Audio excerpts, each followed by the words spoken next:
Hey, everybody. Welcome back to Irony as a Jewish Medicine.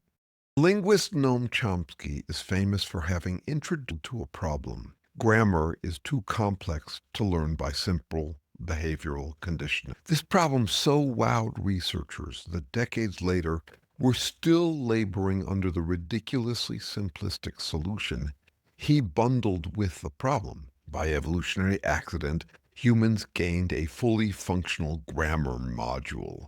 In our brains, it's like a computer that knows grammar before we're born. It's the kind of solution a third grader might come up with.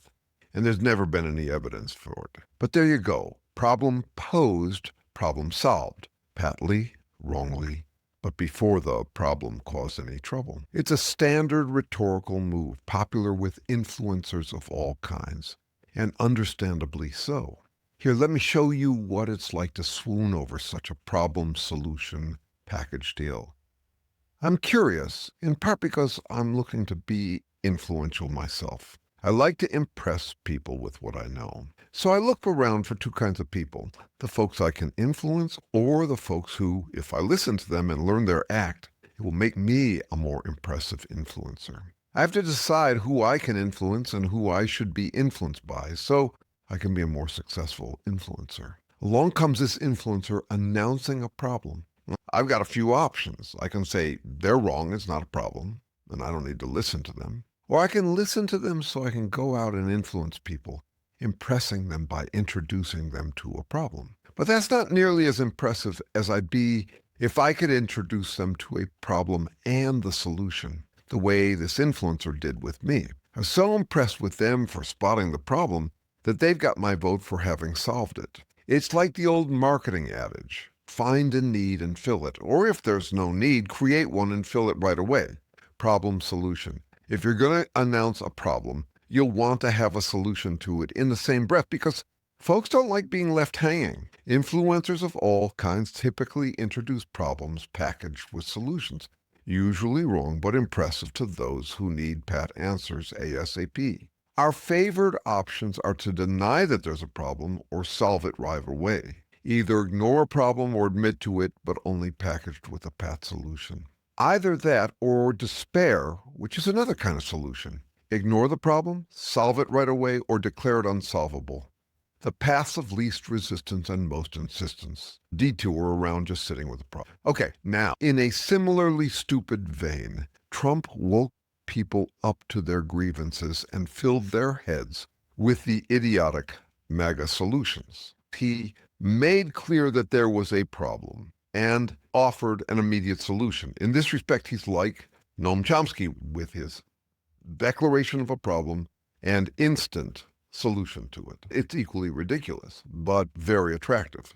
I'm a would-be influencer, trying to get people to pay attention to this problem with influencers who introduce problems, but only with pat answers. These days, I'm focused on the problem created by Trump's pat solutions and the would-be influencers, the MAGA trolls, who talk like they've got the pat solution for making America great again. I'm posing a problem that I don't believe there's a pat answer to. How best to respond to know-it-alls who say America is in deep trouble, but that they know exactly what we should do to fix it. And anyone who disagrees with them is evil, weak, or stupid. Okay, so I am playing into a big market for influencers. These are influencers who want to help us deal with bullies, narcissists, gaslighters, psychopaths, whatever you want to call them. And in general, those who do well in that line of work are helping you recognize a problem with someone you're dealing with, and they're posing a solution to it. This is the recipe for dealing with narcissists.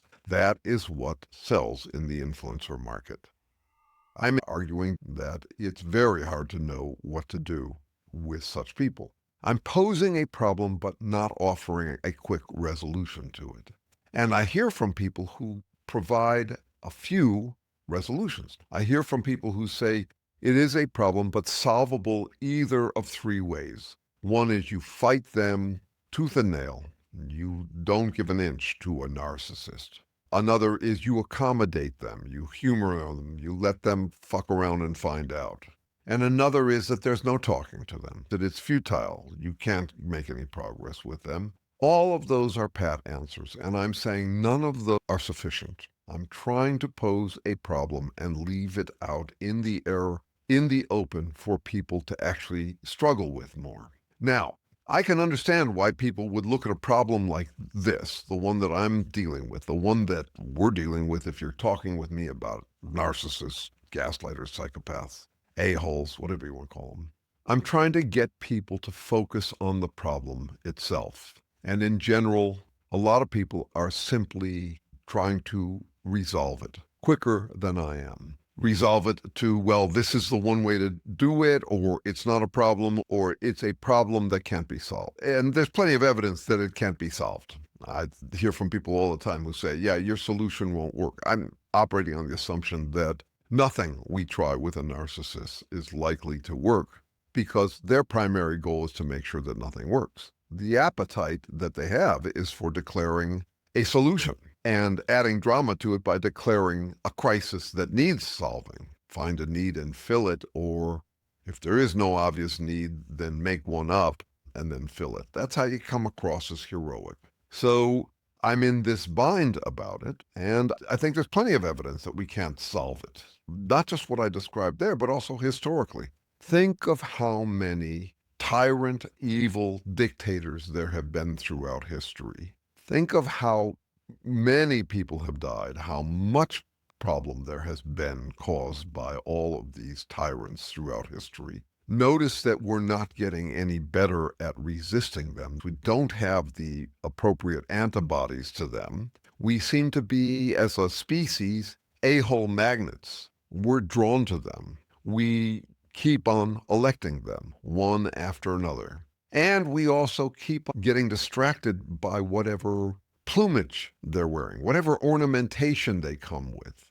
By ornamentation, I mean lifestyle brand, but I also mean ideology. You could mistake Stalin for communist, or Mao, or Lenin. They were not. They were tyrants. They're exactly the same as Trump. It's always the same strut of absolute authority, different lifestyle brands, different ideologies. We don't seem good at detecting the general pattern, that here comes another evil tyrant despot. We keep on saying we should never have one like that again, and what is that one? It's whatever they ornamented themselves with. So since Stalin was a communist, no more communists. Or since Mussolini and Hitler were fascists, no more people who are wearing their plumage. It's a little bit like those who don't learn the lessons of history are forced to repeat them. Okay, so what are the lessons of history? Well, that's up for grabs, but the kinds of lessons we come away with are often misguided. Well, Hitler and Stalin were both short and had weird mustaches, so no more short people with weird mustaches. Or this tyrant wore this team jersey, so no more of that team jersey. It's a little bit like the guy who discovers a pattern with his hangovers. He has gin and tonic one night and ends up with a hangover. He has vodka and tonic the next night, ends up with a hangover. He has whiskey and tonic the next night, ends up with a hangover, and concludes that the problem is tonic. This is the reverse of that. It's like thinking that the problem is one or another of those brands of liquor. So the problem is communism. The problem is right-wingedness. All of that is where we seem to get lost instead of actually getting around to addressing the problem that I'm attempting to corner people with, which is how do you humbly humble or humiliate people who will say or do anything to avoid human humility? How do you engage with people there's no talking to? And yes, again, I hear from people say there's no talking to them. Never fight with a pig, you'll just get dirty and the pig likes it. To which I reply, never say never, because there are pigs who will like it, and you will get dirty, and you still have to fight them, because otherwise you end up in the kind of situation we're in with Trump. So I am trying to corner people with that question. And I can understand why people are despairing about it, that they'll either claim a pat solution or deny that it's a problem because everybody is ultimately receptive and humans are all good or something like that. You just got to find the good in people. Or if you give an inch, they'll give an inch back or something like that. All of that, which is to deny the problem itself or to say that it's hopeless. So I'm trying to frame up this problem, but I'm not here to complain. I'm actually here to voice a kind of optimism. that has been on my mind lately. And I'll start with another example, another crisis we deal with, climate change. There are lots of reasons to be despairing about climate change. It's like we encountered the problem, and given our track record on dealing with this problem before we actually cornered ourselves with it, there's very little chance that we would be able to address it in time. But there's also a flip side to that, which is we have just begun to fight. Having finally faced the fact that climate change is real, scientists are now marshaling their effort to address it. So even though we're very late to the game and history doesn't show that we'll come up with many solutions to it, in a way, we're only beginning to face the problem. We're only beginning to face it in the last, let's say, 30 years and try to find solutions to it. We've only just recently cornered ourselves with the problem well enough that it might actually generate some human ingenuity that will bring us some kind of way to address it. I feel like we're beginning to corner ourselves with this generic problem of us being asshole magnets.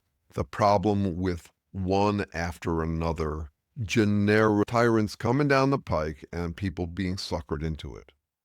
We have dealt with this problem in the past, but it was more spot by spot, like individual problems.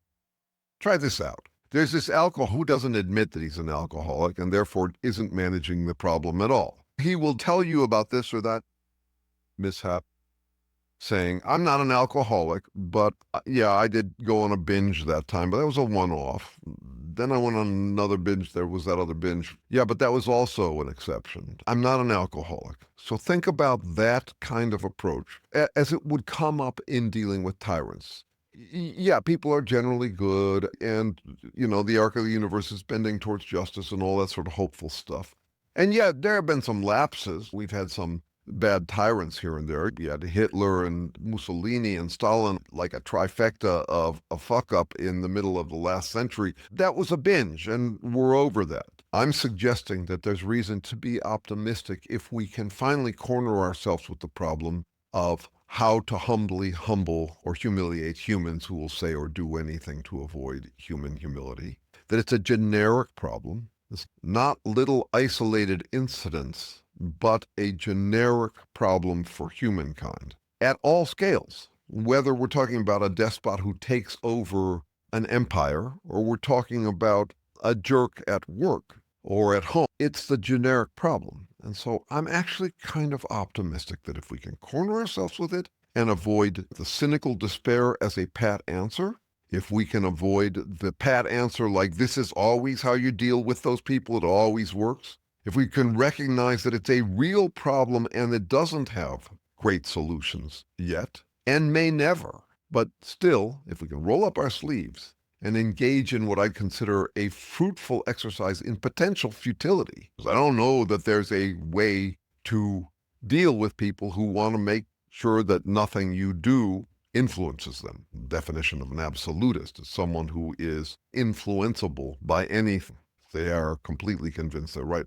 I don't know that there's a solution to it, but I would also argue we have just begun to even try to find a solution to it. So I invite you to think with me about that problem. How do you engage with people there's no talking to? How to engage with it without finding quick resolution that is usually wrong? And how to avoid the tendency to think that because someone is credible for having defined a problem, they are automatically credible for having solved it. Noam Chomsky posed a great question, but the credibility he got by posing that question made people unduly gullible to his childish solution. And I work in that field well enough, deep enough, to know that it's still hounded by his stupid solution. There are people in linguistics who mutter that we're just waiting for him to die so we can move on from his ridiculous pat solution. That is the problem I'm trying to address, the problem of posing problems and offering immediate pat solutions to them. That's the challenge I'm trying to pose to us. How do we overcome that tendency to claim that we've overcome in one breath? Yeah, and like I say, there is hope.